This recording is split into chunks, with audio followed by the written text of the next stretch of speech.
All right. Hello and welcome to the good stuff. This is the big episode 63. So with us around the campfire today, we've got Kane from Regional Prosperity. Do you want to say hello, Kane? Hi, Pete, Andy, how are you? Very Good, good. mate. Very good. Do you want Welcome to on tell us board. a little bit about yourself? So thanks for having me, boys. It's always lots of fun to, I guess, discuss the ways of the world. I work in a business called Regional Prosperity. I live in regional Victoria, actually, hence the inspiration. Place called Colac. And the business has gradually grown over the years, the headcount and I guess the scale. So we living regionally, we've always had a big focus on efficiency with technology and being able to provide great human service over wide geographical expanses. So it's forced us into that problem solving mode. And when you're an SME, there's some wonderful advantages I think in that space around speed to execution, decision rights, the ability to make yeah back yourself in effectively. So here we are. So we were talking with Gabe and you recently on a YouTube podcast, I guess, for for Adapt, Yeah, looking at yeah, why AI is good for SMEs. yeah.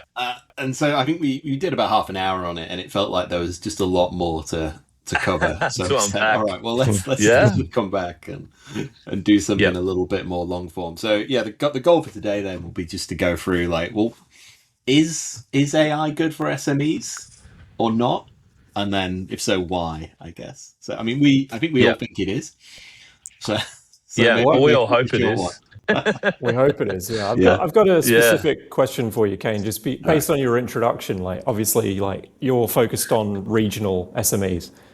I remember yeah, I remember reading something a few weeks back saying there was like a gap in AI adoption between like metro SMEs and regional SMEs. Like when yeah, Pete and I tend yeah. to talk about this, we kind of just lump them all into one basket. They're all Oh, no, SMEs, and no.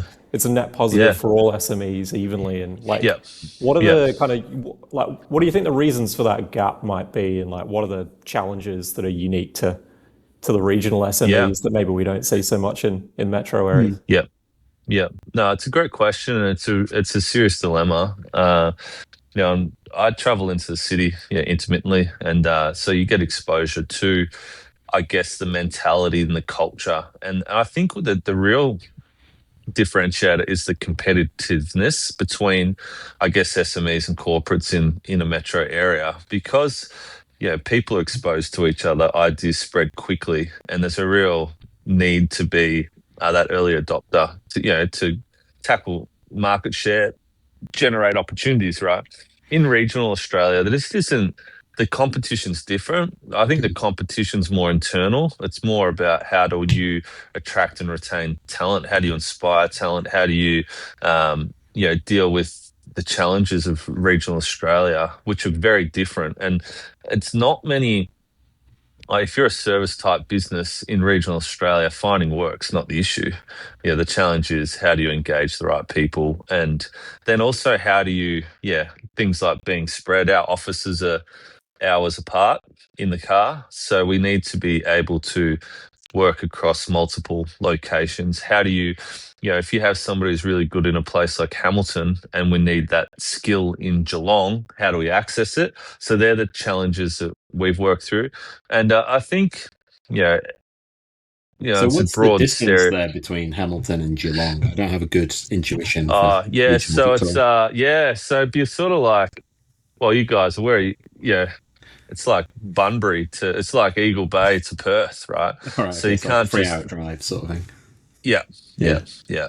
So there's a that challenge, but I think then also you got the broader that stereotype of there's probably lower education standards, there's lower need as well, like the utility of living regional. I think people's focus is more human and it's Mm. more that social contract that we have. You see people regularly that you have that natural accountability, word of mouth, trust, all those old school principles are still the foundation of regional relationships, and I think that's a little bit different too. And AI sort of represents the unknown, and Mm. the reality is there's no real engagement from a government perspective or a corporate perspective in levelling up regional Australia, because for them they've really built that sort of value extraction approach. And I think 28% of Australia's GDP comes from regional, but you look at the amount of funding that comes back the other way, substantially less. So yeah, it's an interesting thing. I've always felt like living regionally is a superpower around. My kids can walk to school in the morning, I can walk to the office. You can really design a life that you don't waste time in the car, or stuck in traffic, or getting angry, or Mm. fighting and trying to undercut other people. People just come to you because they know that's what you do. They're not worried about what the cost is. They know that you'll look after each other. Different sort of environment, but it's something that I'm concerned about broadly for regional Australia, is the lack of understanding. And I describe it a little bit to people. It's a bit like, and it's a brutal example, but it's a bit like when the tidal wave goes out, and everyone's walking on the beach going, "Oh, look at the seashells, look at the seashells." Yeah. And I feel like that's what the tide's going out at the moment. And Yeah, then just when the before the AI tsunami. front, yeah, Yeah. and the tsunami's going to roll through and Mm. catch lots of people off guard. And that's so I'm an advocate for trying to just help, instigate the thought that's required in this space. I'm definitely not an expert. Well, we ran an AI workshop there a month or two ago. There's 50 odd business owners in the room, so they want to understand, but guess there's the vehicles and the educational opportunities are really muddled, is how I describe it. People don't know. You can't just jump on Google now and whack something in and have full faith in it, right? And if you don't have lots of curiosity and a growth mindset, who do you go to? Who do you trust? Yeah, yeah, it's a real challenge. Hmm. I imagine there's also like some disintermediation even within like regional business communities, right? Like when I think of regional, my mind always goes to like farming and agriculture. And then if you take Yeah. farming and agriculture in isolation, you're like, do you know what? They're actually pretty like technologically savvy. They're usually at the cutting edge Oh, because they're so like resource constrained and it's hard to yeah, find people yeah, to constantly yeah. work. And so they're always like getting new equipment and new robotics and AI kind of they're kind of No, on the yeah, yeah, front line yeah, there, whereas like smaller businesses probably the complete opposite. Like small service yeah, businesses might be the opposite. So yeah, like even in like regional business communities, I imagine there's just like this broad Mm. spectrum of like experience and understanding and like where people are looking and what they're looking for. And yeah, yeah, must be yeah.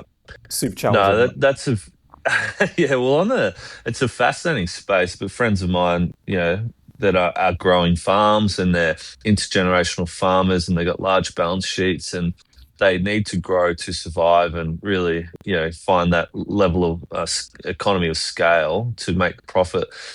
For those guys, they're absolute rocket scientists, mate. They Mm. blow me away. Like they are, they're they got that financial pillar requirement, massive cash flow, debt obligations, managing all those, because if you go and buy land at $15,000 an acre, I've friends that are paying 10, 15, $20 million for dirt, right? And then you've got to get the commercial rate of return off that to, service it.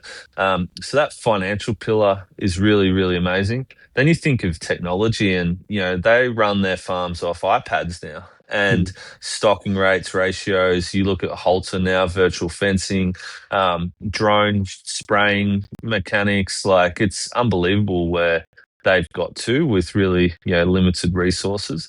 But Mm. yeah, I think you've nailed it though. That I then also on the other hand know of SME businesses turning over $100 million a year, still using carbon copy receipts, right? And so it's this incredible gap.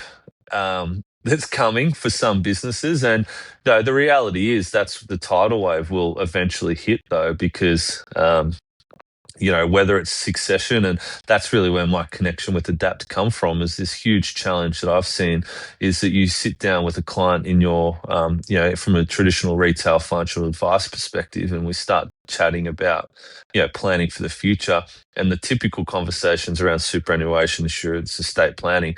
And then you realize, well, but 95% of your wealth is tied up in this SME. What's the plan? And they literally just go, no idea, mate. No point even talking about it. It's too hard. So I've really probably built a career and a business off trying to tackle those hard, complex challenges because I find it interesting, but also the social fabric of our communities need succession thinking. And not just need, it's existential need for them because the complexity of what you're handing over now and the systems that you're handing over now aren't what they were in the past, and I have some amazing examples, but I went and see my grandfather last weekend, and we're cutting wood for the fire, and he's in his mid-80s, and we're talking about 65 years ago, our office here, we bought it off a local real estate agent and a stock agent, and the stock agent told me that 65 years ago, he goes to see my grandfather, and they're living off kangaroo and rabbits, and they're digging fence post by hole, and they'll do, so it was very easy back then to go, here's your shovel, mate. There's the boundary, make some money, right? Whereas now, think about what you're handing over. So that technology gap is really complex, and I still come back to this sense of optimism around. I think the benefits do significantly outweigh in advantage of the SME compared to the traditional corporate structure, which we can unpack that as we go. So one of the areas where we kind of we see it a little bit as a little bit of a hypothesis we want to test, I guess, is that SMEs are going to benefit from this because they're so resource constrained, which I guess would be even more so in your situation as well, right? Because you could be resource constrained as a small business in the middle of Sydney, but at least there are people there you could go and fight for if the business model works. Whereas I guess you're in a situation where there's an even much smaller limited pool of people that are available locally to actually run the business. So being able to then give those people those skills or these tools that help them to work in places where they couldn't previously would be a big impact. Is that? It's huge. And so it's funny, but so some of my clients are like my prep teacher, grade 1 teacher, who've known me since I was 5 years old. Some of our employees I've known since they were children, so it's incredible. But for me, I'm always on the hunt for curiosity and and acumen, really. If I can find curious problem solvers, I think for us, we've then been able to teach them the technical background, and especially if people, can develop a level of empathy in conjunction with that curiosity, then in our world, the impact they have is amazing. And so, I love the game that we're playing from a business perspective, and and I think regional prosperity is the case in point. So we benchmark against a substantial network Australia wide, and I would argue that we're in that top 1 or 2 businesses, right? And because of the constraints that we've had to deal with, and no one else is going to solve those problems for us, we've then gone headlong into things like AI, innovation, technology, and we've really bootstrapped it. And what we've built puts the corporates to shame, right? And so that's where I've had that firsthand exposure to, I have this, it's really first principles thinking if you strip it back, and people, if they think the challenge is technology, I think the challenge is human. And so for us, with open-minded, curious people, it's very easy to adopt technology. But if you have large bureaucratic power hierarchies that typically attract narcissists, your problem's very human, and you can have the best technological solution in your life. But if the human won't adopt it, what can you do with it? Even worse, if they'll resist it or undermine it, how do you manage that? And how do you work through potentially, if you had a business model that needed 100 people, it only needs 10 people now, much more complex challenge than what we have. We've gone from one person to 18 people, and we'll keep growing, but we'll keep growing with AI-enabled humans, right? Yeah, nice. Yeah, So what does that look like then in your business? Like, how are you adopting it? Well, you guys freaking me out last week because I'm very exposed to Microsoft, which I was always aware of, but I didn't know of any alternative solution. And it's funny, the main man I work with actually listened to that podcast, and he texted me. He said, "Bro, those guys are dialed right in. That was cool." So, and so Good to hear. no. So, well, that's a side note. He wants to connect into you. That's a different conversation. But yeah, so for us, you look at technology in financial advice space, it's an amazing case study. So we're dominated by a business called Iris with a program called Xplan.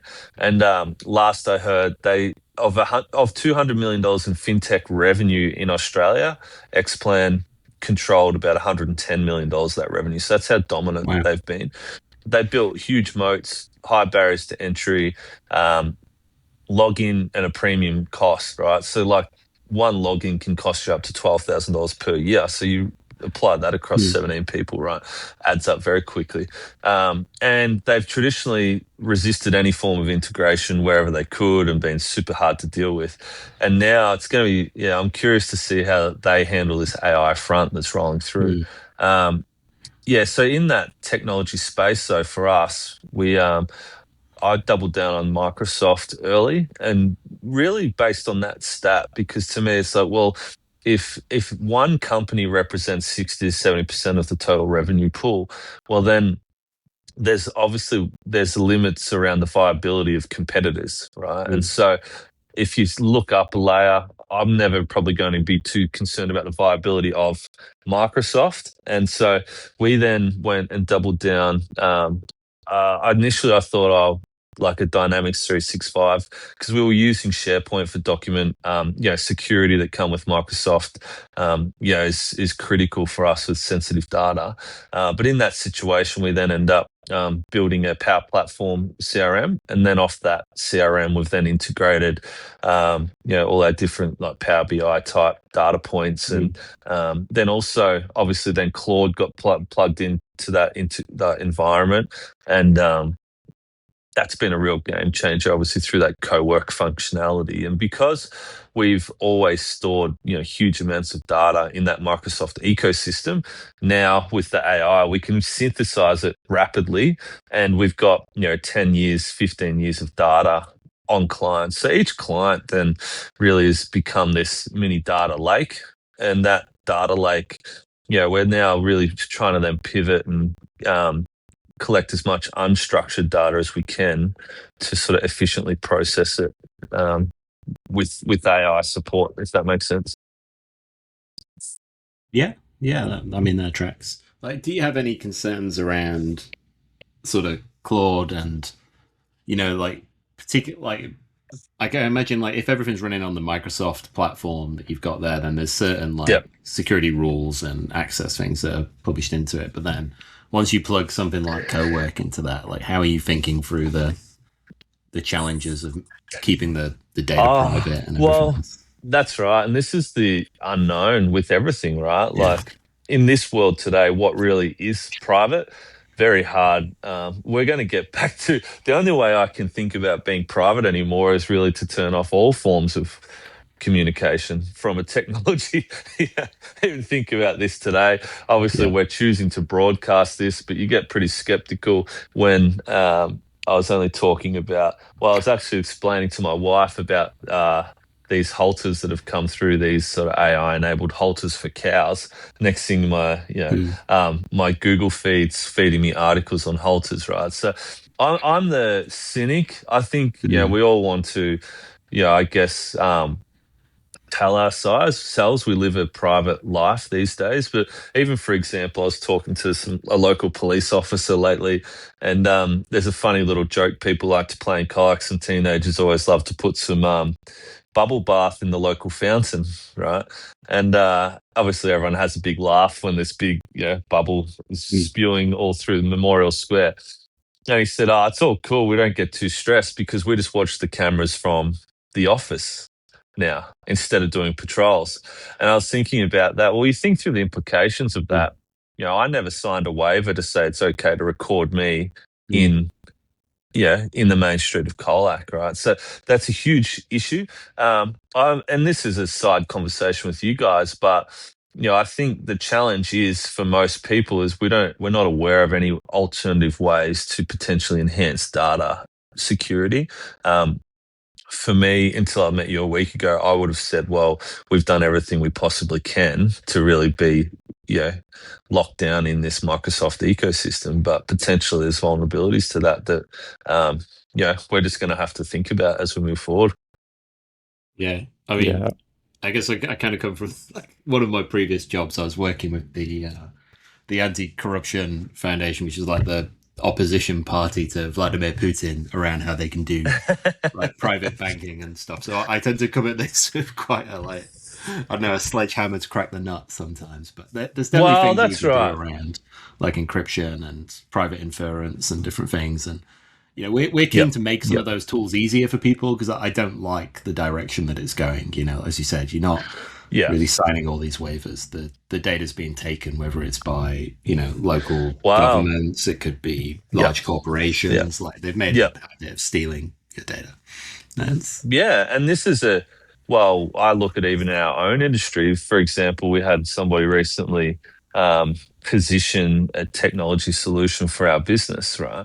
And ultimately, it was to utilize their software to manage client data. And I said, well, it's a different perspective, but what are you going to pay us to use your software? Because traditionally they've sat on the fence and played both sides. You give us your data and we'll charge you money to give us the data. Then we've got this data that we can anonymize and on-sell. And that was this beautiful business model. But now, as you guys, I'm sure would be aligned, there's not many things in your business that are more valuable than your data now. And if you were to sell your business to exit, which I've worked through with a range of different regional businesses, the first point of reference for private equity or for any form of savvy buyer is the data. Where's the data stored? How's it protected? How's it encrypted? What's the value of us then potentially? How do we monetize that data? Right, is really all they're thinking about. So that's a big difference in the way that people are really going to have to think on it moving forward because ideally Microsoft would pay me to use them. Do you think like these like small business owners like prioritize this enough? Like my gut sense on this, like Pete and I obviously like really care about this. Like we speak about it near Every enough day. every pod, yeah, every day probably, yeah. But my feeling is that people don't care enough because their Yeah. actions tend to like indicate the opposite. They tend to gravitate Yeah. toward convenience. I'll give you an example. It's actually really topical. Like the example you gave was really topical because over here in the West, the police have just started rolling out facial recognition cameras. So that's been like the bit in the Yeah. news over the weekend, and they're sort of like trialing this in like various points. And what was interesting was that like most people they interviewed. Now, of course, like you have to like factor in that this is the media here. Like they're probably gonna massage this a certain way, but like I think there was like one dissenting voice in 10 that was Yeah. opposed to facial recognition technology. Mostly Yeah. people are like, well, it's fine. I'm not doing the wrong thing. Therefore, let's Yeah. do it. All power to the police to go and catch Yeah. the bad guys. Whereas like, Yeah. I think we would probably all be aligned in our view that this is like a net negative. And we should have less like It's big brother insanity. intervention. But again, Yeah. like I think like to some degree this comes down to like incentives and where the incentives are, and people gravitate toward Microsoft because it's something they know, they use it, like most of their Yeah. technology. And Yeah. like privacy is like it kind of like is way downstream of all this stuff. And even like when you think about it from a Yeah. sale perspective, it's like most people are like so far removed from like potentially selling their business that this just doesn't factor in the here and now. So I'm like kind of Yeah. curious, like how like are people prioritizing this stuff or Yeah. Look, it's like, the example I'd use is like, do either of you two have a veggie patch? No, I've tried a few I, times and it kept dying. So, Yeah. So I'd use that as the yeah. example, right? Like I go out and visit people's houses. Mm. Some people have incredible veggie patches, right? And it Mm. blows me away, the focus, the care, and the intention, right? And then they could say, well, it's beautiful, it's organic, I've grown it from the ground up, rah, Mm. rah, rah. Then what do? You go straight into Coles and Safeway and buy something straight off the shelf, right? And so we can look through the lens of data, or we can look through the lens of Mm. health, or we can look through, like, convenience is ultimately exactly where we're landing with all of this stuff. And um, where we're going down this monopolistic nature and this sort of broader convention of what we think is safe for society. It's Mm. all perceptions, our reality, right? And I love to read. Like, one thing I've always done throughout my life is read fantasy novels, and I Mm. love reading, science fiction, and everything we're doing is a terrible track. And so, for me, though, it's like, if you're an SME business owner, you can't ignore the reality that we're dealing with either. And you have to Mm. land at this point where you need to accept the game for what it is. And so then for me personally, completely interested and open-minded to, um, if we can do things more efficiently, more secure, and it's sustainable from a cost perspective, we're all in. And if Mm. security can be enhanced, we can do all these things. Like, what a wonderful outcome. But yeah, from a broader societal perspective, like regional practices here with their data, that no idea. But the thing is, you don't know what you don't know, right? And so, at what point, how do we teach these people, and who takes responsibility for that, right? I And mean, I went on a business tour to sorry, one last step yeah, to no, keep going, finish. over to Harvard University there, and went to Boston. We had this incredible professor, Boris Groysky, and anyway, he had a couple of different other professors come through, and one that really hit home was this beautiful. His name was Rawi, and anyway, Professor Rawi. Anyway, incredibly guy. He turned up, and he was just immaculately presented. 15-minute intro. Walked through the room, and there's 25 of us sitting down, and like his the eloquence and the language and just the performance was impeccable. And he built up to this point where he said, well, and he was an expert in social relationships and international relationships. And he had this, he said, I say, guys, my lifelong study has culminated in this moment. And I've landed on this incredible question that if I can answer, that I feel like if I can answer this question, potentially there's hope for humankind. And obviously, it's a big build up and a big question to answer. And he said, what do you think the question is? Obviously, quiet. And then it was one of the great moments of my life. He said, why in the fuck would a Hispanic vote for Donald Trump? Right. And when you think through the logic of that, you think what Donald Trump represents and all these things. And so, really, obviously, there's lots of laughter, and you start to unpack that question, right? And this is a challenge coming for Australia, and we're going way down a rabbit hole here. Mm. And this is a huge issue in regional Australia that I see coming. And why would somebody in regional Australia, potentially vote for a female version of Donald Trump? Because we need to see a level of social equality. And this is what people are getting locked in. And if you break it down in an academic sense for them, they're exploring this idea of, if you cannot earn more money than what your parents did, what impact does that have on your perspective, and which way would you vote, left or right? And so what really people are trying to vote for when they vote for Donald Trump or potentially Pauline Hanson or whoever it is, and this was sort of, I guess, his hypothesis he was exploring, they're really voting for anarchy, because the traditional structure and this perverse form of sort of corporate capitalism is creating too many winners and losers. And then obviously you look at a political system that isn't delivering or fixing the gap. So that's the challenge for us in regional Australia. And you come back to around privacy, that's only one small issue in what we're dealing with, because if there's no career opportunities, or if people don't have to outsource at all, and you look at this huge push to outsource overseas as a counter argument, what if we outsource regionally?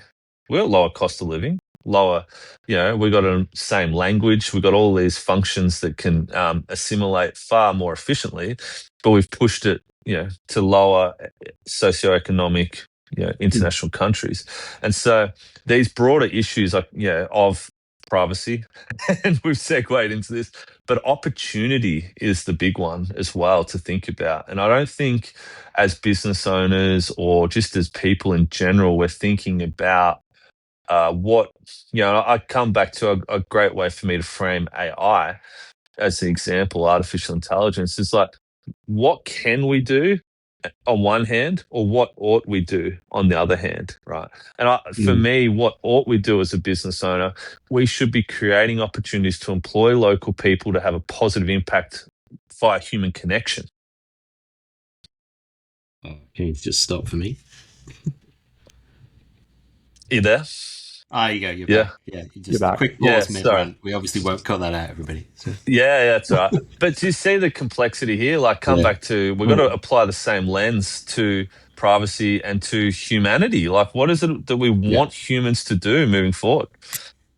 I mean, I can see a lot of this as, because I think a lot of what you're explaining there and talking about is downstream of this. There's this like massive corporate government system that's entirely corrupt and just steals for you for itself, right? And then, like I always say, like the problem is not. All right. So me and Andy will carry on for a moment. Yeah, they just dropped out. It's obviously it appears to still be around. Andy, I was going to say this is fine because like government corruption is like our pet topic on the good stuff. So this is like we've dropped off at just the perfect time. Yeah, it's an interesting one. I think that's like what we're talking about there is almost the symptom of the problem more than the problem itself.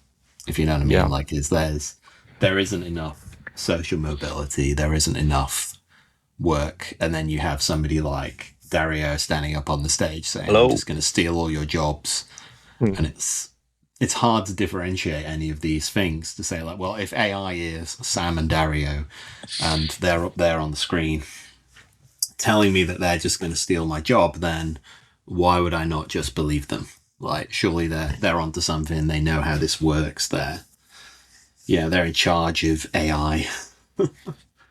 And then, all of a sudden you can kind of see what's going on. Sorry, I can see we've got a chat here. What's going on there? Yeah. It's funny. We did a podcast on this topic called "Why is there so much like hate and backlash for AI?" a few weeks ago. Forgotten the episode number, but here we go. Definitely worth checking out. Kane's back. Boys, I don't know what happened there. It just dropped out. No worries. We filled in. It was liquid. Like nobody noticed until you said that. Sorry. You can chop that bit out. But let's go back to, I want to really hear you talked about, it's a great conversation, corruption within government and corporate, I guess, structures. I think they're the same. Like this is because I think you're told to kind of hate one or the other, right? Is that you're either supposed to hate government or you're supposed to hate business. And I think that's the trick, is that they're trying to tell you to hate them. I think if you were going to hate anything, like I hate focusing on the hate here. I'm saying hate too often. It's going to be bad for my soul. The problem is the really big more than the really small, if you know what I mean. Like if you had like a really tiny government that had no effect on your life, you really wouldn't care who was in charge of it. The same way that it really doesn't bother you if there was a really corrupt, like weird, like small business over here that was trying to capture everyone's data. You just wouldn't use it. You just go somewhere else. Yeah. And so the answer to most of these things is the small more than the big, which again is like for us like a personal thing of why we want to see a very robust small business ecosystem in Australia is that we think Australia will be better for that. Yeah. So I always think that like that's the sort of framing that we often have is like, yeah, these like large organizations that just want to steal everything from you are bad. And I was just saying to Andy, like, it's when you look at AI, it's hard not to see AI and just see OpenAI and Anthropic as these two Yeah. giants like battling it out. And Yep. both of them are there just being like egregious fuckwits, telling you that they're going to steal all of your data and all of your jobs once you give them your data. And you're just like, oh, for fuck's sake. So, like, to make this argument that we try and make of, like, AI is good for small business. And they're like, yeah, but the guys that are AI are on the telly and they're telling me that they're just going to steal all of my jobs and put me out of work. And I don't see how the future's going to work. And you're like, yeah, that's... Yeah, well, you look at that It's whole not really helping. OpenAI, look at the whole OpenAI journey, not for profit, this and that. And then since they realized, oh, no, we'll pivot here because we want to be, trillionaires. And I don't think that was really the purpose of it all to start with. So one of the framings that we often like to use... Sorry, I just want to like tag on to something that you were talking about before, which was around exit, right? So you were talking about like you would work with a lot of regional companies around like, how do you exit and like where's the data? And like these are now very important things in selling a business. Yeah. And I think one point we try and make to people is it's hard to get people to care about privacy because it's just such a lost thing in the world right now. But like something about control and pride in what you've built is that like, SME owners are people that have created a company and something that's valuable from nothing. And that's like magic. That's a really impressive thing to have done. And justifiably, they're generally quite proud of that. So like one way we will try to lean on this is to say, right, okay, you've got two options with this thing, which is you need to figure out like what is your business and what is the thing that you've built. And often that is a collection of people, a collection of data, a collection of processes, like ideas and things that are encoded in this weird, non-existent thing called a company that we've put together. Yeah, that's right. That like that's kind of hard to define, but like that's what your company is, and there's various elements of that you can outsource. Like if you give all the work to a different country, like you outsource like physically all the jobs, and then you outsource all of the processes, and then you give all your data to somebody else. Like there comes a point in time where you start to wonder, what is the bit of the company that you actually control? And I think this is where maybe there is a difference with AI is that, well, particularly in service businesses now, is that so much more of the work gets done at a sort of, process definition and then run the process sort of level. And then because you don't control the people in that process, they're not sat in your office necessarily. They could be robots just in a data center. If you outsource that, I think you really do risk losing, like the core value chain of the business. We're not talking about outsourcing like the side processes that are the same for everybody. This is like your core value generating part of your business now sits in Anthropic's data center, and the guy that runs that it is telling you that he will take your job and that he is using that data to train models to take your job. And I'm like, well, we could just not use his stuff to do that. That's right. It's an option. And that's I think your challenge is communicating to the world there is an alternative. And I think back to exactly what you said there through our business, and my mental model really is we have these three pillars. One's a technology pillar, one's a brand pillar, one's human connection pillar. And ultimately, from a technology perspective, we can really compress the process functionality in the back end for efficiency's sakes. We need to build this big lightning rod of brand/attention, obviously, to drive the throughput through our business.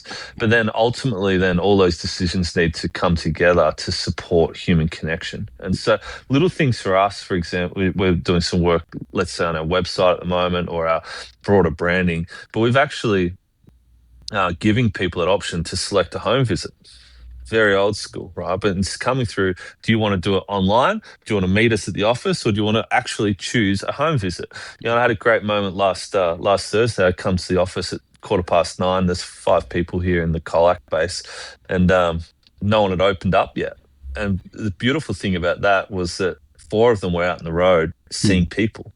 And I received that feedback now consistently from people who say, oh, it was just wonderful that you could come and sit down, have a coffee at the kitchen table and chat life. And so this is that enhancement of human connection. In a service business, I'll be saying that's essential. that focus. And so even now for us, we don't want to put any obstacles in between us and that human connection.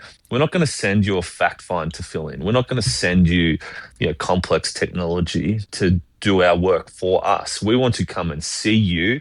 We want to build trust, rapport, and understand who you are as a human and where you're trying to go. Collect all that unstructured data. We can go to your accountant or your solicitor or your banker for all that, because the reality is that's the source truth anyway. And most people don't even know what's going on in their own life when it comes to who's your super fund, what money's in there, what's your loan repayments, interest rates, da da da. They don't know. So let's not bore them with that. They don't want to know. And I think of it, around sort of like buying a flat pack. I don't want to buy a flat pack. For me, I've got enough things to do, right? So for me, I want someone to come and install the kitchen. So that's our lane that we're in. It's more that high touch human connection. And ultimately, with technology, though, you can really solve for a lot of we've had this continual bottleneck around operational efficiency. And the reality is for us now, AI work versus human work, I'd say there's a lot more mistakes with the human work than what there is from an AI perspective. But for us, it's so beautiful to see 60-year-old grandmothers vibe coding, solving, doing detailed audit and analysis in our little ecosystem, telling you that they've never been more inspired than they ever have been, because they really do. We've been conditioned to say, oh, there's this value in clicking around and moving pixels around, but was it really value? Maybe we should be artists. Maybe we should be creating music. Maybe we should be going exploring and being present with our children and walking through the rainforest and being much more human with our time.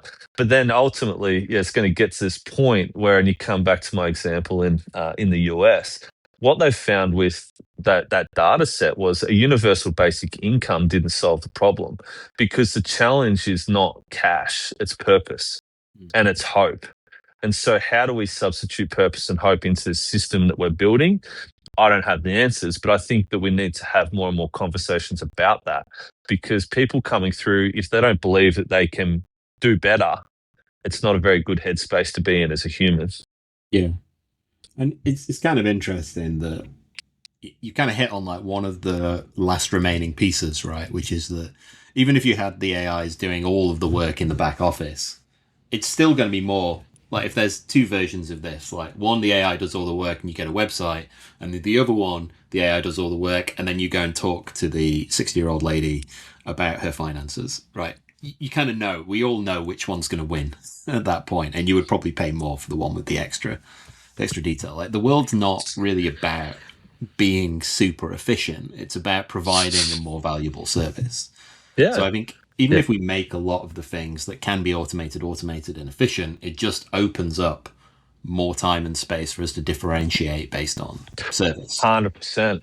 Yeah. And that's what, when you come back to the reason the guys weren't in the office is because of that differentiation, because the AI is enabling the throughput that's required to create the bandwidth and the time to go foster human connection. And I think that's the big challenge for us all now. It's like, and obviously there's this, lots of fear and massive job displacement. But all I've seen in our business is we need more humans that can use AI. And I think that, like, fundamentally, we looked back in the day and, come back to my grandfather's example when they talked, in shearing, for example, he was telling me they went from a narrow comb on the handpiece to shear the sheep to a wide comb, and there was riots over the fact that it was going to destroy the industry. And there wouldn't be enough sheep to shear, and they were burning down shearing sheds, and they were doing all sorts of crazy things, right? But then all it realized was, oh no, now we can shear more sheep. So then the farmer said, oh, we'll grow more sheep, right? And I think that our productivity, as it keeps enhancing, we're just going to go, well, these things we actually used to value, that's quite embarrassing that we thought they were valuable, but now we can do all of these things really well. And and what those things are yet, I think we're still trying to identify as we go. Yeah, I always found it quite interesting in like the software space that there's this like really high value placed on somebody learning how to talk like a computer, which is like what software language is. And like it really wasn't the thing that always differentiated a good developer from a great developer was just are they focusing on like syntax and how to program something like in a particular language and like how to talk the language, or are they understanding and solving problems? Yeah. And then the great one would be like, are they understanding and solving the correct problem, which is the real trick for most of these users, because there's so I've got many. a funny question. Yeah. You go. I love that question. What is the problem you're actually trying to solve, right? And a lot of the time people throw technology or they throw humans at this challenge, but it's not actually the problem that needs to be solved. And you come back to even the example of, that not delineating government from corporate. I agree. And there's an amazing professor, Richard Werner is his name, he's a German professor. And he has some amazing content around this idea and research on the fact that basically systems like to work with systems of the similar scale.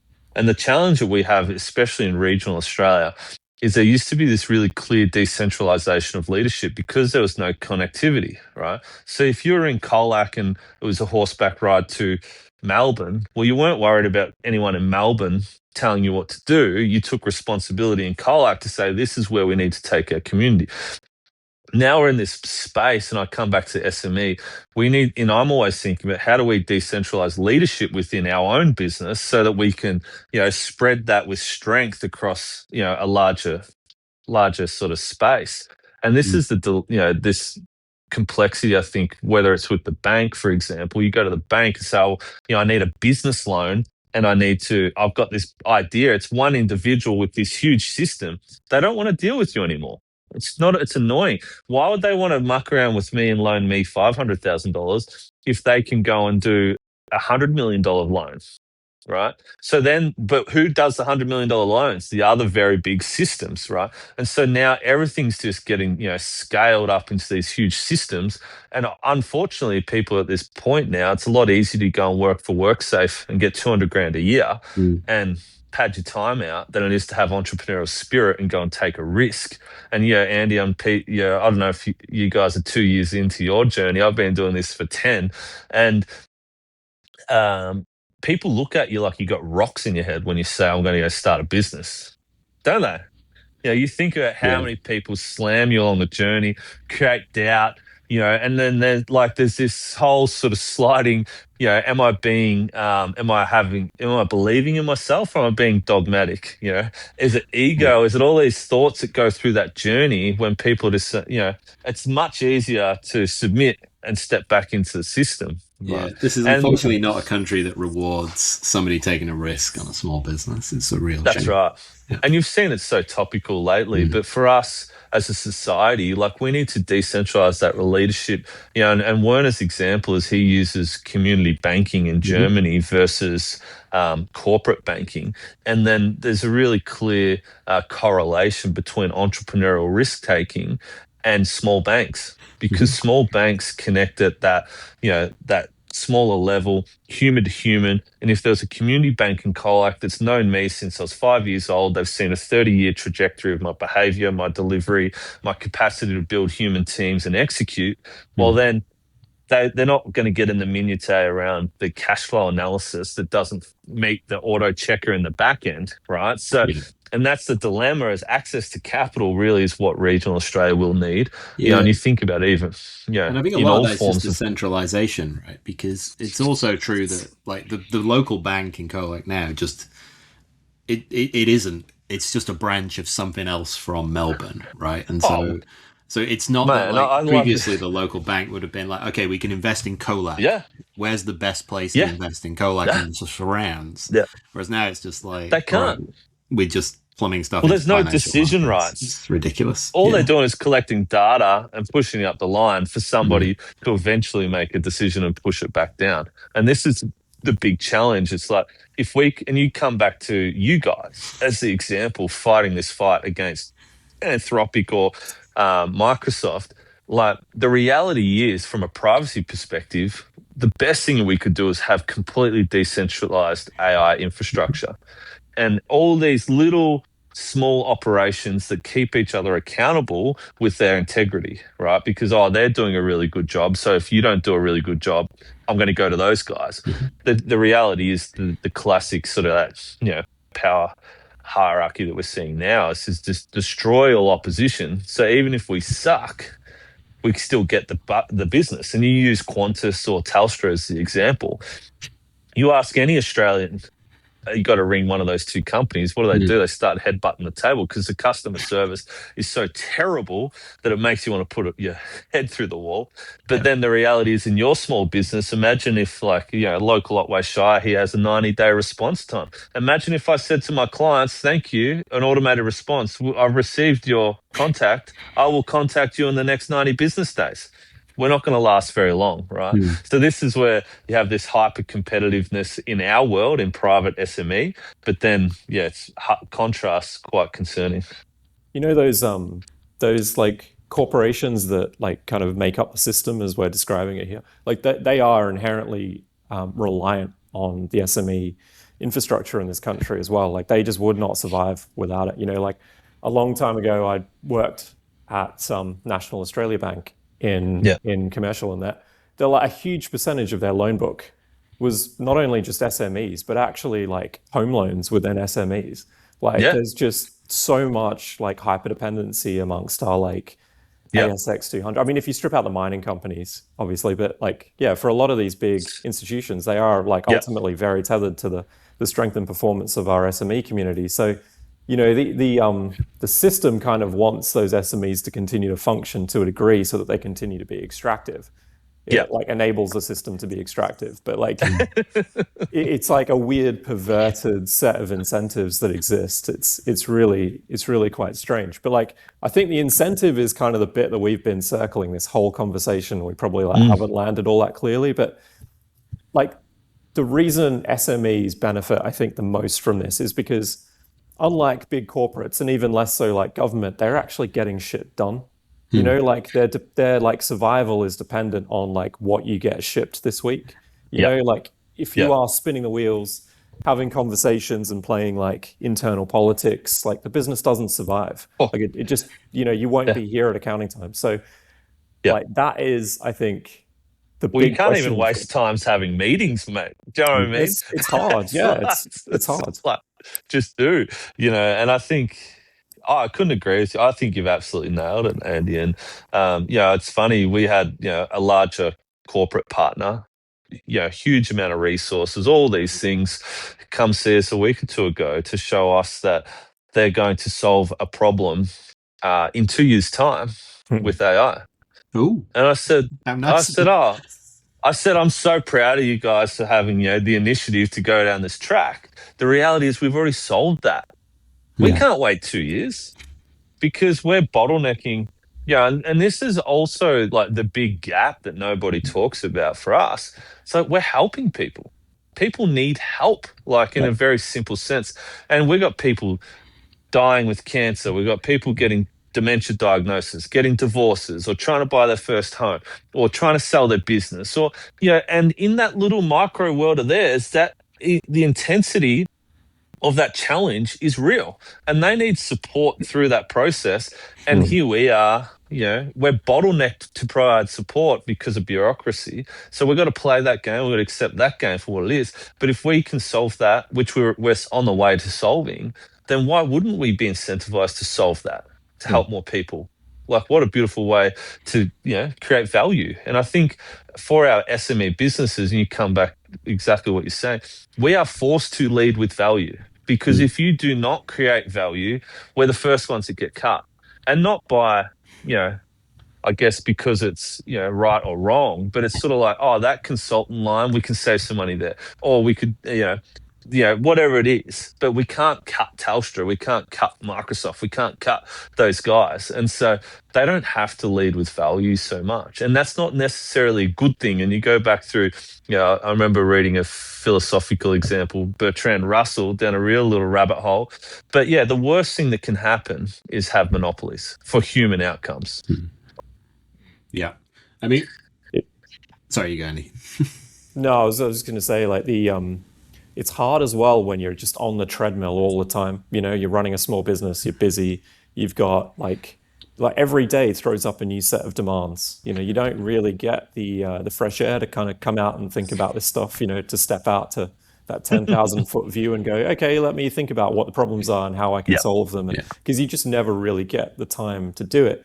And it kind of reminds me, like one of the earlier businesses that I'd started, the lesson I'd learned was like, I was really in the business of selling preventative maintenance. And preventative maintenance isn't an important thing for anybody that's busy, because they will only want to solve the problem once the problem rears its head. And it might be the most valuable thing in the world to them, but it's just not now. And so I'll worry about that in the future. And the problem with the preventative maintenance stuff is it isn't actually a solution to the problem. It's a solution to the problem potentially emerging. So if when you do have the problem, I can't solve it for you, it's too late. So you're in this like no man's land. And I think with a lot of like the way people are pitching AI is quite similar. It's like the kind of the promise of a lot of this stuff, even I would lump in privacy and stuff into that discussion too. Like you have to solve a pressing problem for me today that makes me money, that saves me time, that enables me to actually get off this treadmill. If you can't do that, I'm not interested. And I think that's why, people just kind of end up working towards the same set of things they've always known.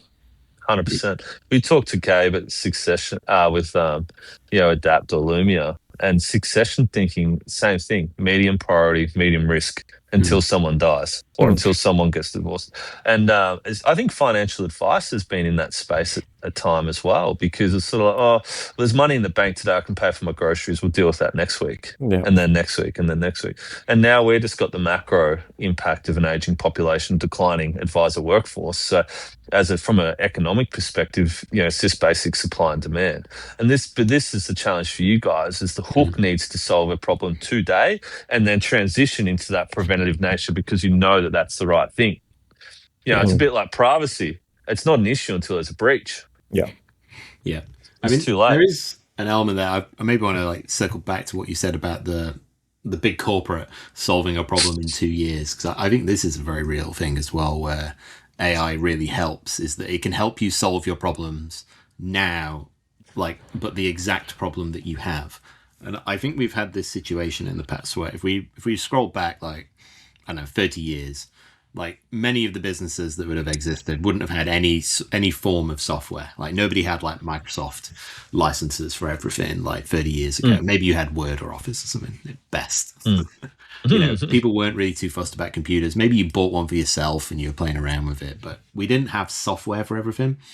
And then we had this period where we moved into this world of, we call the software as a service world, where all of a sudden every small business has got a ton of these subscriptions to various softwares, and they could be $50 a month, or it could be what you talked about was 12 grand a month for the right one that you've got. And the purpose of that is that you kind of needed it, because trying to do the work without the software versus with the software, we're two different worlds. There's a step change there.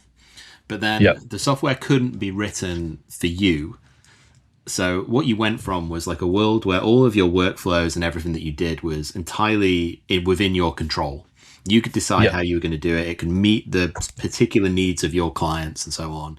And then you had to move into this world where it was a little bit, 50% of it we could do with this software, and that becomes really quick, and then we'll just work around the edges.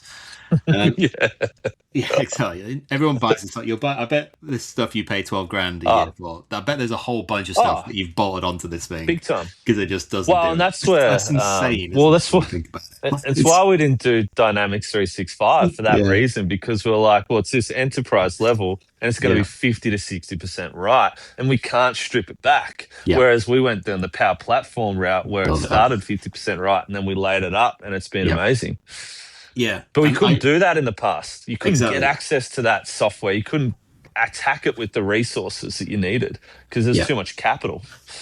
And this is where I think just the idea of having local engineers inside any SME, never mind a regional SME, would be insane. You just wouldn't have that opportunity previously.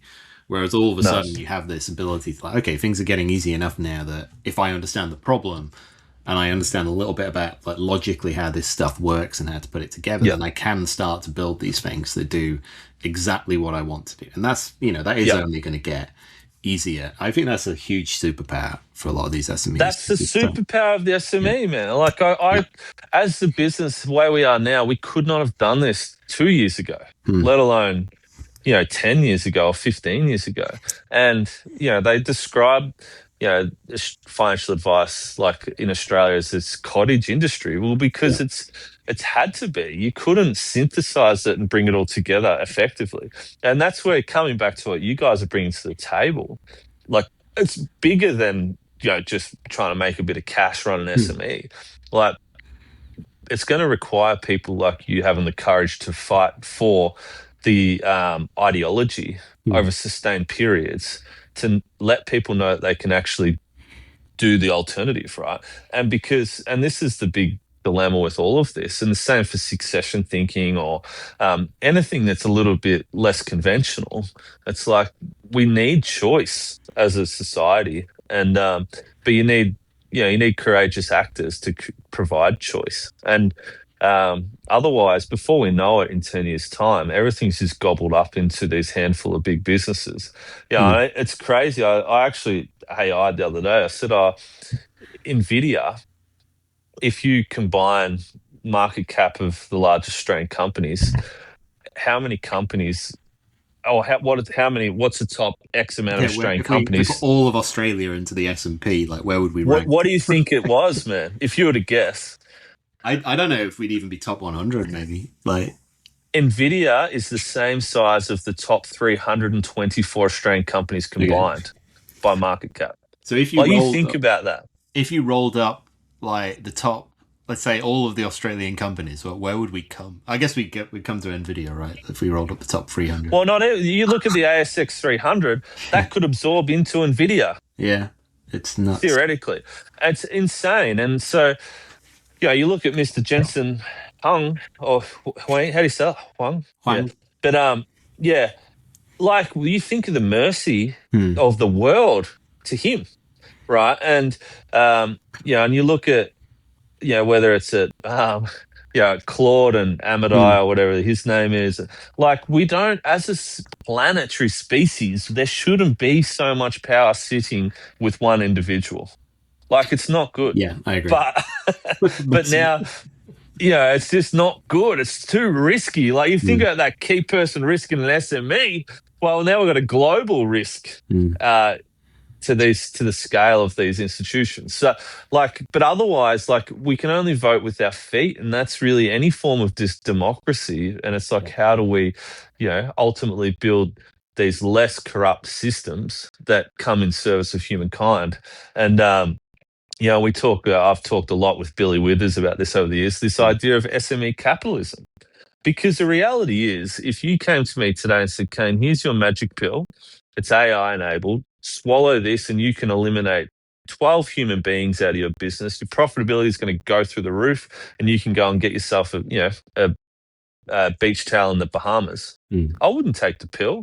Like, why would I want to go and cut the heads off 10 of my favorite work brothers and sisters? And you know what I mean? Like, they're family in some way. And if they're not family, they're, I've played a lot of sport. They're like this really loved professional sportsman in my side who I know that I've gone into, competitive environment. They're going to fight tooth and nail with me. So for me, it's not about replacing human endeavor. Like, it's really, how do we use this technology and, in a superpower sense, enable human endeavor and enable people to tackle bigger problems with courage. Yeah. Well, you kind of touched on this earlier, right? When you mentioned that you kind of see the technology ending up hiring more people. Like, businesses using the technology will hire more people. I wrote about this last week. I think there's been a few people on podcasts talking about this as well. Like, if the bottleneck that continues to exist is judgment and attention, it's like human judgment and attention. Your attention is scarce. Like, I mean, I find this working with AI as it is. Like, often when there's some latency, I'll context switch into a different project and then spin that one up, and then I'll context switch into a different project, and I'll find myself just basically getting more and more ineffective the more I try to do that. And so then I'll be like, okay, I need to just park that one off to the side and come back to one or two. And then I'm like, okay, now I'm super efficient on one or two of these things. That's probably the sweet spot. And then if you throw loops into the mix as well, which is just having these kind of pipelines running in the background, you're like, okay, there are a set number of points for human judgment that exist here, and I can only be across so many of them at one point in time. And so what we then need is to add more humans, so more humans can throw their attention and their judgment into these like predefined processes and loops. And so I think, yeah, people, once they figure that out, are going to go, okay, well, the logical way to go and scale a business now is to be able to just spin up more of these loops. And so we need human-enabled loops. Yeah, so we need more human judgment. How do we how do we tap into that effectively? So it's like a kind of 180 of like, I think It's a paradox, isn't it? it's on. Well, I use the same argument in industry, right? Now you go from a corporate ideology perspective. They're selling this dream that as a financial advisor, we can service 300 family units, right? 300. So you look at all the data, the science, the research around human connection, it seems to top out about 150, right? So if I say I want to have deep and meaningful relationship with my siblings, my wife and children, there goes 10, 15, 20 spots, right? So then let's say I've got 130 spots left. Andy, you don't want to be rolling into the meeting and me go, oh, Andy, what was your daughter's name again? Oh, yeah. That human connection's jaded. Straight away, I don't really know what's going on. And you're not interested in that relationship. So even if the technology enables 300, compliance processes efficiency and report functionality and all these things, I don't think the human that wants to have deep empathetic relationships with their clients and have a meaningful impact on their life will ever have more than 130 to 150 because, like you said, human judgment and attention is not scaling in conjunction with AI processing power. And so this is the bottleneck that I see. It's like, as an industry for us, we need to be forward investing into more humans to come into the system that then can have that judgment that's required to coach people through really complex periods of their life. And that's the gap, is that people, and you come back to incentive and you show us the incentive, we'll see the behavior. We continue to reward, whether it's politicians or corporatized employees, on short-term incentives, right? And you hit this quarterly bonus, hit this monthly sales target, or you get voted in at this election, you're going to get a period. And ultimately, when you break down the company, like you touched on earlier, it's just a network of humans, and you break it down in the individual. Every individual's got a partner or a spouse or an individual self that they really just want to put a roof over their head, put food on the table, try and be sort of semi-fit and healthy and have some human connection, right? And so that's the big challenge that we have. It's like, as humans, how do we compensate for the life that we actually want to live? And you come back to an SME, and another superpower is a return on vision mindset. And I've continually invested in people that goes against the grain, because on a short-term incentive, it's insane. If I was working at a corporate, I'd be missing out on my bonus because I've taken 6 years to get wonderful humans through their qualification requirements to now be in action as an advisor. And so now I know of friends who are working in corporate environments, they're not allowed to employ young talent because it's going to impact their EBIT. But eventually they can't grow because there's no talent that's come through the pathway. So for us, if we sort of keep this above the line idea, for us, it sort of consolidates down into this value of grow by good. If we employ good people that just want to do good things and help good people and have good incentives with how they go about it, we'll grow. And if we get compromised on our good, well, we won't grow because people won't refer people to you because the experience wasn't good. It's very simple, but it's an effective way, I think, to think about it, that if you lead with value and just do good things, then ultimately everyone wins. So I think there's something like really interesting in this, where like there's this real discourse, like it's all over the place. I think it's just part of modern society at the moment, but it's certainly in the AI space, that like doing the same work faster is just a net good, and it almost has no ill effect at the end of it. It's like, I could produce 1, now I can produce 100, and therefore everything stays the same, and I just have all this extra time and ability to do stuff where I can sell just as much stuff. But it's like the corporate example you have, right? Like, which is that, like, if I'm managing 300 people's financial advice, I can only give so much attention to that matter, versus if I've got 10, I can really pay attention to it. But you almost assume it's the same outcome. I'm saying, well, this person manages 300 and nobody changes buying behavior and they continue to manage 300 and this person only manages 10. It's like, no, this person is always going to have 10 people that really value that. and they kind of ignore the value that's created at the other end of like, who's buying this, which is that like, yeah, this I'm getting managed by this guy. Now he's got all these tools and he's got 300 of them and he gets paid less and there's less people around. So they've reduced their costs, but the service quality is bullshit and I just don't want to go anymore. So it's not like it even just goes, it just stops. It's like everybody just goes, no, this is shit and just leaves and they go to people that will provide service. So I think, I do, it would imply that there's going to be some change in buying behavior in some of this stuff, which is hard to forecast, I think. But I would expect people might start going. I mean, me and Andy talked about this a bit with the podcast. So we say, should we be, YOLOing like AI slop into the world to try and drive up subscriber numbers? And we said, no, we're just gonna have like authenticity. We think that's right. Carry because it's going to connect with the humans, and ultimately, you guys and we all want to connect with the decision right holder, which ultimately is human on the other side of it. And you can have the best solution and to any sort of challenge, but ultimately, who do you know is realistically where the deal comes from a lot of the time. And I think, the more AI sloppy the world gets, that's the bigger the opportunity becomes for authenticity to cut through. And human word of mouth, I think, is a superpower. And you see that, discounted quite, people just, don't worry about that. Like, focus on your social media, LinkedIn marketing, whatever. Like, our offices, we don't even have signage. Like, it's irrelevant. We don't have social media. It's irrelevant because our clients refer clients because of the good that we're trying to bring to them. And I think any service provider, you need to lead because your best clients, your clients become friends, friends become clients. Like, it's this sort of virtuous loop that you'll just continue to see. You do a really good job for someone, they tell people. Yeah. And the people they tell are the people that they like who are more than likely, if it's a business owner, they're friends with other business owners because they've got that sense of connection and alignment. And so I think for all of us, if we keep tripling down on, from an SME perspective, human service and human connection, then that will pull you forward through the AI slop. It's going to feed the world. Because I always think as well, like, because AI slop is this big meme these days, but like, it almost like, It's. I feel like there's a bit of nuance there that needs to be pulled apart, and I feel like the slop is when there's literally no care and attention paid to the outcomes of what you're trying to do. Yeah. Like, I don't think something is sloppy because you use AI.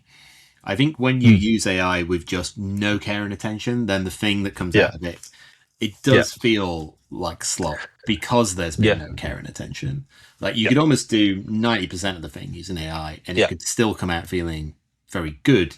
Because there's been some involvement in there. It does solve a problem that somebody had. It's not just there for their sake, Well, that's why I love what Andy said. I think I really find it difficult to focus on the AI output, if that makes sense. Like, I don't go to AI and be like, hey, give me an idea. Like, I don't need it to do that. Like, I don't need to talk to it about my feelings. And this is just me.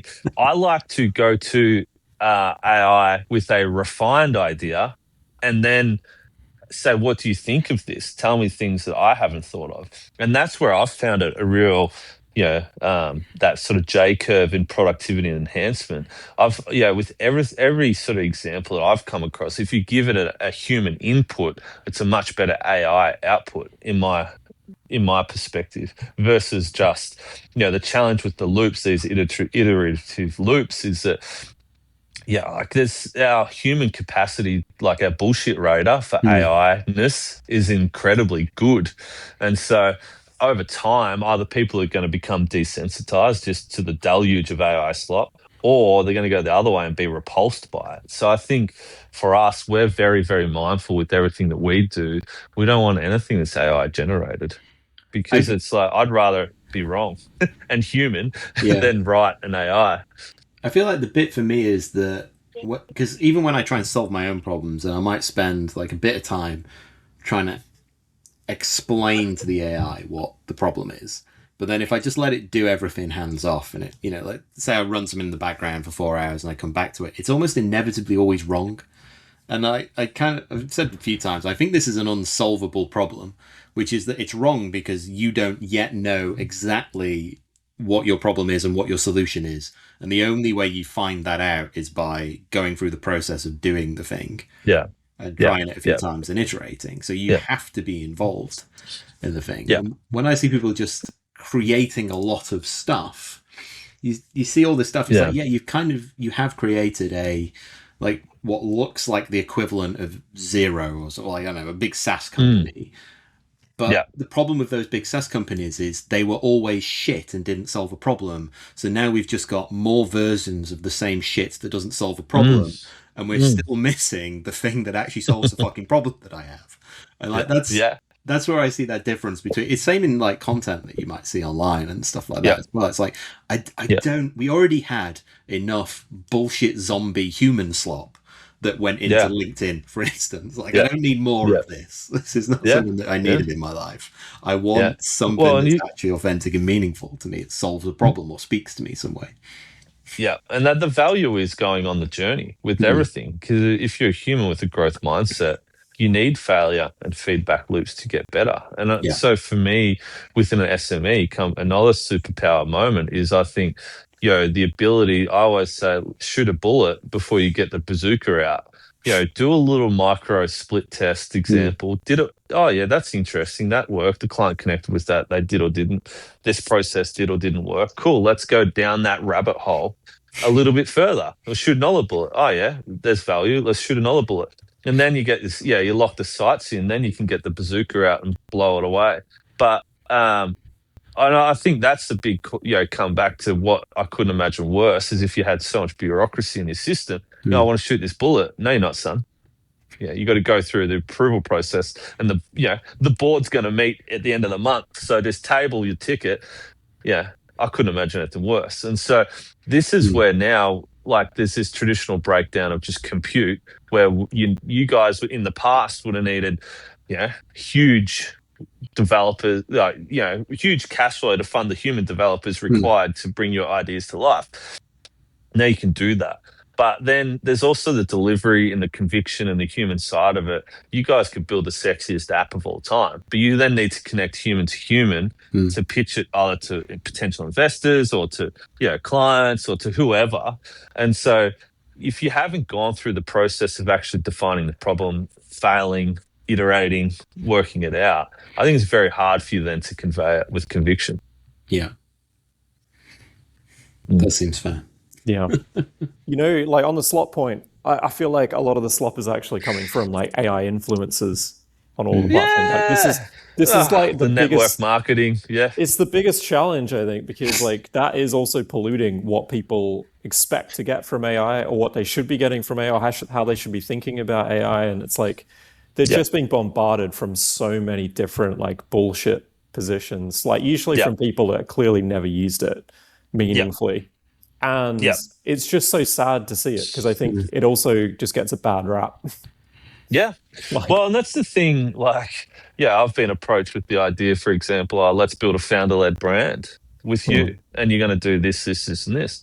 So, okay, well, how would that work? And they step you through, and we'll get you 1 million impressions or 2 million impressions. But then, well, what's your pipeline looking like? Have you got much work? Oh, no, I'm on the hunt, man. I need work. So it's like, well, if you've had 2 million impressions and that hasn't translated back to a pipeline, what's the point? And I've got the opposite option. Our pipeline is absolutely jammed full of work. Why would I want to waste time, recording selfies to create impressions that go nowhere? So it doesn't make sense. And you come back, what's the problem you're actually trying to solve? I love this idea of a theory of constraint. What is a constraint in your business? Focus on that. That's all. I just want, what's that constraint? Throughput. Cool. And you come back to these pillars for our business. It's for us technology and brand and then human connection. Our constraint for a long time has been technology. We just couldn't efficiently process the work that we're bringing in. So the last thing I was going to do is focus on branding and generate more inquiry into a system that couldn't handle the workload. So we've been locked in. Now we're at a point where operationally we can get through the work. So now all in brand. How do we build brand? And then ultimately keep filtering all the decisions through that process back to this need that it has to enhance human connection. And that's our filter. If this decision might make us more efficient, but it's going to impact human connection, kill it. Stay hyper focused on the one thing that I think is really going to have sustainability into the future is that human component. And I love this idea. I hadn't thought of it. Yeah, human judgment, human inference. How do we think about what the limitations of that are? Because we couldn't hit those limitations in the past. Now we can. Yeah. It's also just more fun, Yeah. like our time is like really limited. So there's like no real upside to like, the dance on TikTok to try and get 2 million impressions in the hope that you sell a product online to people that you don't know. But there's huge upside to having the relationships in and around your local community, and like it's the rising tide. If you can help all the boats, that seems like it would be like a really good use of your time and your existence. Yeah. It's kind of interesting on the social media point that like I have. So I would probably consume social media in one of two ways. Like one was the traditional like Twitter, LinkedIn type thing where there's a company that sells advertising and therefore needs to keep eyes on screens, and that feeds me an awful lot of slop. And then I also have like accounts on Noster, which is like almost more of like a peer-to-peer type social networking thing. It also does a lot of other cool stuff that I quite like. But on there, I only see things from people I've actively followed and engaged with. And I can run algorithms on it if I want, but again, it would be stuff I choose. But it just doesn't feed me slop in the same way. Because if somebody's just started slopping into my feed, I just get rid of them. And it's now no longer a problem. But nobody seems to feel the need because it doesn't pay off in the same way. Whereas I think it's just literally the problem with these, again, like massive corporate social media things is that they're almost there as like, I don't know, taste making and points of control at this point in time, I think, where this is what it needs to say, so slop it out. But it's been the same for 10 years. Like it's not like slop on social media platforms is brand new. No, I've gone the other way. I've just deleted all apps like over the last sort of 12 months. And because, coming back to Oh, there you go. You're back. Talk to me. Sorry. Yeah. So you come back to what we just talked about there with, for me, what's more valuable than my attention in my own life right now, and so that's led to, I've deleted the apps, really limited what can take up my bandwidth. And, I've got enough things to think about as it is. And you ask my wife, I'm still off with the fairies thinking about all this other shit. The last thing I need is a bit of doom scrolling on top of it. And so, I think the superpower now at a human level for me is to read. If you can read, reflect, slow down. And I think, content or even podcasts, or there's a risk that they just become this sort of dopamine sensory experience where, I can tap into it and kind of distract myself for a period. This is that pipeline filling up there with the phone calls coming in. Sorry, gentlemen, everyone's just started calling me, and I can't go to. I'm on my phone connection, so I can't turn off Do Not Disturb. But this is the thing. I'm sure, Andy, you guys stop and critically think about the world. You're trying to think about what I want to be and where I want to go with this, and what does success look like? And it's not extra zeros in your bank account. It's your capacity, to, I think, have a meaningful, sense of self-worth, right? And ultimately everything I've read, learned, explored, you don't get much self-worth by being obsessed with self. It's by helping other people and looking externally and coming in service of the people around you. And that's something I come back to, the superpower of living regionally. The social contracts that we have are something to be super proud of and not be embarrassed by. You can't get away with a shit job out here. That's beautiful. Yeah. I mean, that's a good thing. That's right. That sounds like it's a great place to wrap, by the way, because it's a nice positive note to end on. There you go. That's all those phone calls. That's the pipeline just dialing in. It's just. No. Hopefully there's value in it, boys. It gets me fired up. But Yeah, I think in all seriousness too, I want to connect you in with my mate Daniel, because I'm curious. Like, if we can fight the fight in a sustainable way and do things like that, then I'm always want to learn. Let's do it. We can Nice help one. give you more control and privacy. All right, mate. Well, It's that's the all right. good stuff. Yeah, good stuff.